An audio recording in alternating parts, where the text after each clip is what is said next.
حضرات ہم نے سکلز کے بارے میں بات کر لی. ہم نے یہ بات بھی کی کہ خوش قسمت ہوتے ہیں وہ لوگ جن کا ذریعہ معاش ان کا شوق ہوتا ہے, ان کی ہابی ہوتی ہے.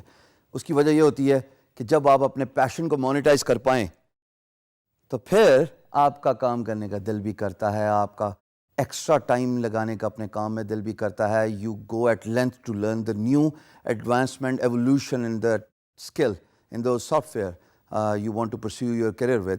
لیکن ایک امپورٹنٹ سوال, اور وہ یہ کہ اپنی اسکل کو پریکٹس کیسے کیا جائے, اپنی اسکل کو پالش کیسے کیا جائے, اپنی اسکل کو ایڈوانس کیسے کیا جائے. کیونکہ ہم نے یہ بات بھی کی کہ آئے دن ٹیکنالوجی ایولیوشن اتنی ریپڈ پیس پہ آ رہی ہے کہ اگر آپ پرانا ہی لرنڈ اسکل پہ رہ گئے اور آپ نے اپنے آپ کو ٹیکنالوجی اسکل میں امپروو نہیں کیا تو you will be gone and out.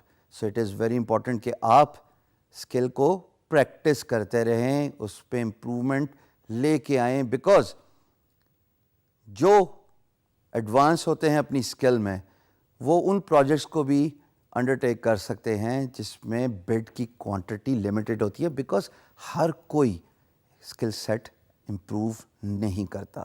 اور یہ ایک کمپیٹیٹیو ایڈوانٹیج ہے جو میں ہمیشہ آپ کو بتاتا رہا ہوں کہ جب آپ اپنی اسکلس کو ایڈوانس کریں گے تو اس کا مطلب ہے کہ آپ ان پروجیکٹس کو بھی بڈ کر سکتے ہیں, ان پروجیکٹس کو بھی سکسیزفلی کمپلیٹ کر سکتے ہیں جس میں کمپٹیشن کم ہے, بیکاز آپ کی مہارت ہے اس پہ. تو جناب اسکل کو کیسے پریکٹس کیا جائے؟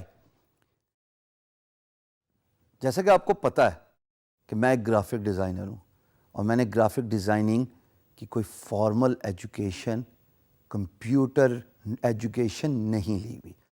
آل I have done over a decade, اور یہ بڑا لمبا عرصہ ہے, 1 دہائی 10 سال, صرف پریکٹس.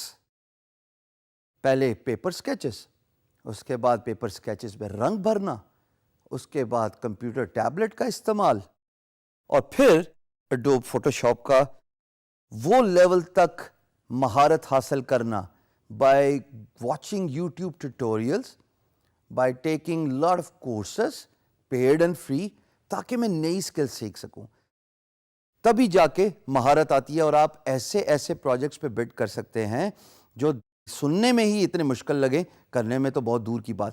لیکن ہمیشہ یاد رکھیے گا, جہاں مشکل پروجیکٹ پوسٹ ہوا اس کے ساتھ پرائس بھی اچھی ہوتی ہے.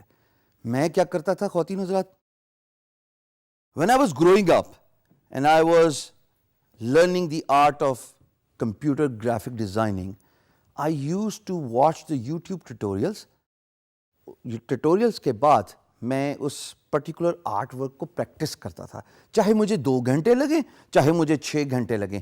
لیکن ایک وعدہ میں اپنے آپ سے ضرور کرتا تھا, اور وہ یہ کہ جب ایک دفعہ ٹیوٹوریل دیکھ لیا, بھلے 1 دفعہ دیکھا یا 10 دفعہ دیکھا, جب پریکٹس کرنا شروع کیا اس کام کو تو دوبارہ ٹیوٹوریل نہیں دیکھوں گا.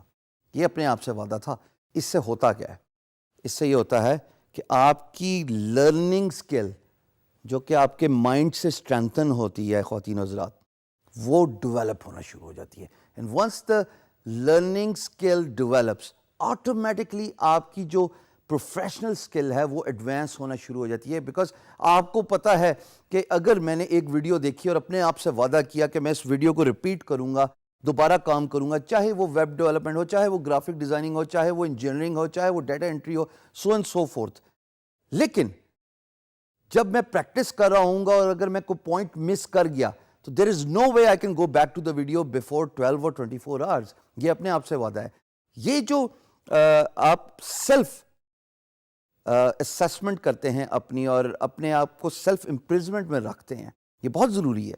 یہ آپ کی لرننگ اسکل ڈیولپ کرتا ہے, یہ آپ کی نالج گریبنگ اسکل انہینس کرتا ہے کہ جناب میں نے 1 دفعہ یا 10 دفعہ جب ویڈیو دیکھنی ہے تو میں نے اتنے غور سے, اتنی کنسنٹریشن سے اس ویڈیو پہ فوکس کرنا ہے, کیونکہ جب میں کام کروں گا تو there is no way I am going to go back to that video. تب تو پھر چیٹنگ ہوگی نا. یہ جب آپ پروسیس ریپیٹ کرتے ہیں اس سے آپ کی اسکل پریکٹس ہوتی ہے, and then you improve your learning skill as well. کہ جناب میں جو دیکھ رہا ہوں اس کو مجھے کنسنٹریشن سے دیکھنا ہے, کیونکہ جب میں کام کروں گا تو I can not watch the video again before 12 or 24 hours. Try doing this. It has worked for me. Inshallah, it will work for you as well.